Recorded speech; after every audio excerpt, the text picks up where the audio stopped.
Hello! In this video I will show you how to install Firefox browser on Vivo Y97. So you have to start by opening your Google Play Store, then click on search bar and type in Firefox. Now click search and click install.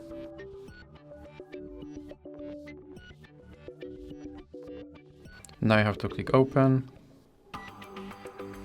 And here you can set this browser as your default browser, or you can click not now.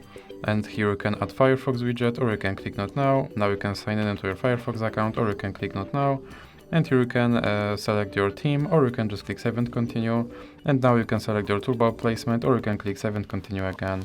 And as you can see, my Firefox browser is now installed and is ready to use. So that's it for this video. If you liked it, please remember to leave like and subscribe.